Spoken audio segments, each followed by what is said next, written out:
I think that was one of the most informative interviews that we've had. So, well, Yeah, without doubt. thank you very much. Oh, good. I'm glad to hear that. Yeah, you guys, you actually sent some really good questions. Because I mean, I never even pay attention to the hormone sensitive lipase just because there was no data to make me wonder. And then you asked that, and I was like, well, I wonder if there's something new that I've missed. Um, if you want, I can send you the thing which I found, but I think from what you said, it seems like you've read into it a lot more. But it was an article on insulin from Weightology. I'll find the references for you. Yeah, that'd be great. I'd like to look into them. It's funny because people, ever since all this came out, like I've been bombarded with all of these quote unquote facts that I didn't know, and one of them was like, well, do you know caffeine shuts off mTOR? And I was like, Oh no. whoa! I was like, if that's the case, then I need to rewrite the whole book. And I looked it up, and there's actually a few studies. They're all reviews. They're not studies. They're just reviews of information, and they mention it. And then all of them reference one study, and the study was done in isolated yeast cells in the presence of rapamycin, which also shuts off mTOR. And it didn't show that caffeine shut off mTOR. It just shows that with caffeine present, rapamycin is more. It has a stronger influence on downregulating mTOR. And I'm like, how the hell? And that's the only study. That is the only one in existence. And I'm like, how the hell did somebody make the leap from yeast cells to, oh, caffeine shuts off mTOR in the body? It amazes me. And I'm not saying that that's not the case, but at the moment, there's absolutely no reason to believe that, and there's all kinds of results to the contrary. So it's been an interesting exercise for me for what people will read and what they'll do with it. But Well, yeah.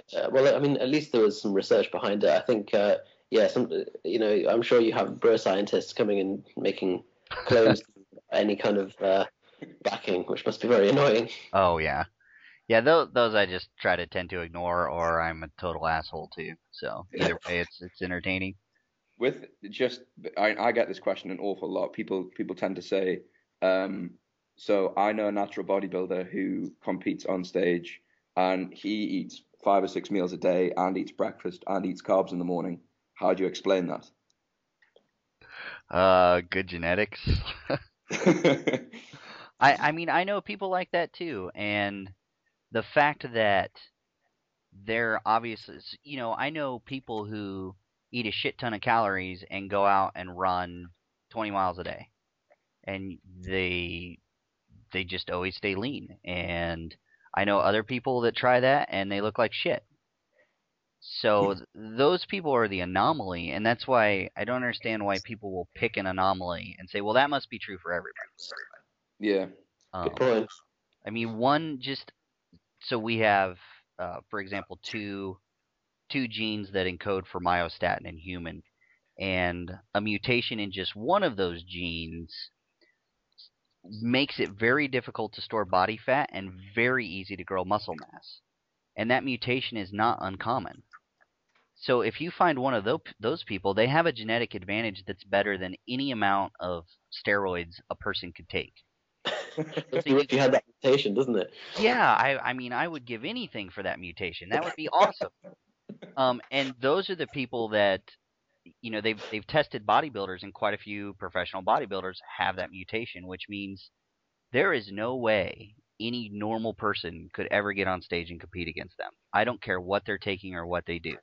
It just wouldn't be possible. Wow. And those are the ones you get compared to. It's like, oh, well, I know this guy who does this. Well, good for you.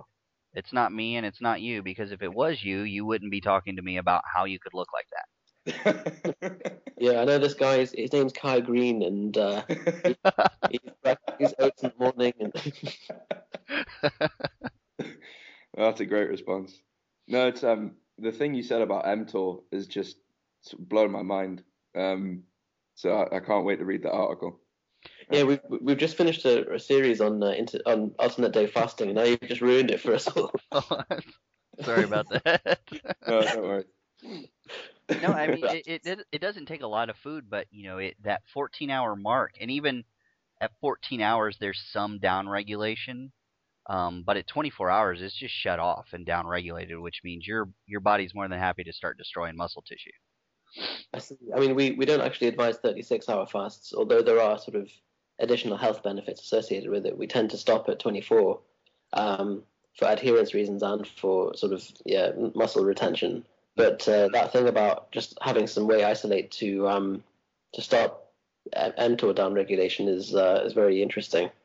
Yeah. It doesn't seem to take much food, and especially if you add the component of the whey that works very well is the leucine component. So you could technically just add leucine. I'm not sure how that would fare. I haven't experimented with that, but if you guys want to experiment with it and tell me what happens, go for it.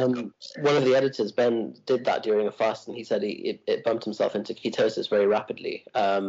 He was testing his blood sugar, mm-hmm. and he said that he just felt horrible having leucine on its own. that actually doesn't surprise me, because it'll give you a decent little insulin spike too. Okay. So I can't imagine that. That's why I said I haven't experimented with it. But if you guys want to, I'm all about self-experimentation, just not always on me. Oh, absolutely.